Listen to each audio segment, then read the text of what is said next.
want to thank the Secretary for joining us today. It's great to see you. Good to see you, Andrew. Here in Davos. This is your first interview since a lot of things have happened. The Taiwan election results have come in, the UK joint attacks on the Houthis in the Red Sea, and since the conclusion of this 10-day stop. Now you're here in Davos. President of Israel is on his way here. The Premier of China is here. You now have President Zelensky of Ukraine here. So a lot going on, and we want to touch on all of these different component parts. But you just got off a plane this morning here. What is your ultimate goal in terms of coming to Davos, and what are you trying to do?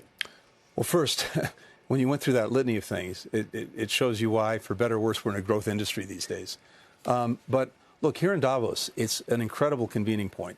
You've got, of course, leaders from the entire world coming here, including from many of the places you just mentioned. You, of course, have an extraordinary showing from the private sector. Critical partners in so much of what we're trying to do around the world. Have everyone in the same place at the same time. Right. Not only convenient, it also creates some really interesting, synergies. Right. Just bringing people together in interesting ways. Davos is a great place to do that.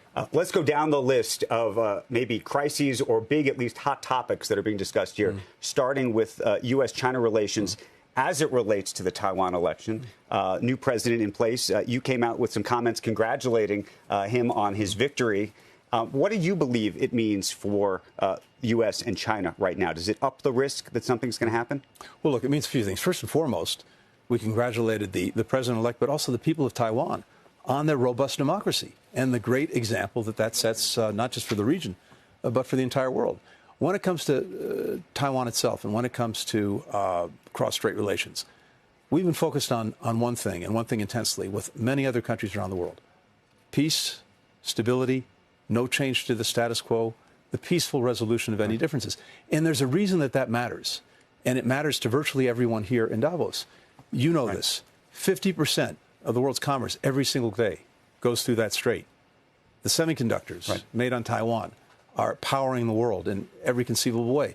If that's interrupted or disrupted in any way, it's bad for everyone. Okay, but let me then ask you about what has turned into a war of words. You congratulate him. This is the China Foreign Ministry spokesman saying that your comments, quote, send a gravely wrong signal to the Taiwan independent separatist forces. We strongly deplore and firmly oppose this and have made serious representations to the U.S. side. What do you make of that? As it happens, I met just a day before the election with a very senior Chinese leader in Washington. This is one of the questions that we focused on. And we've made very clear what we stand for when it comes to Taiwan and China. First, we've had a one-China policy for a long time. That remains our policy. It won't change, and we've reaffirmed that. At the same time, as I said, we are standing resolutely for maintaining the status quo, for peace and stability. China has to make decisions about what it will do and what it won't do.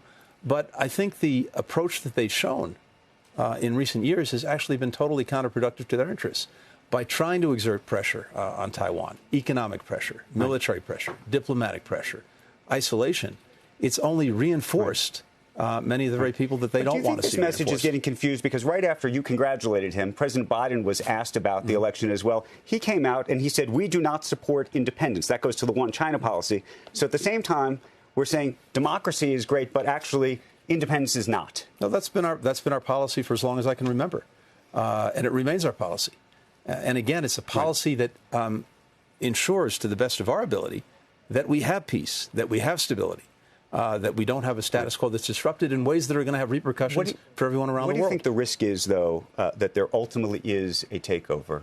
President Xi has said that he ultimately wants to bring Taiwan fully into China. I spoke with the prior president, or maybe she's still the current president, but just last year at the DILBA conference, and she said that she didn't believe that the Chinese could pursue a takeover given their economic challenges today. Do you believe that's accurate? Look, I'm not going to speculate. I'm not going to get into hypotheticals. I can just tell you what we're focused on, which is maintaining peace and stability.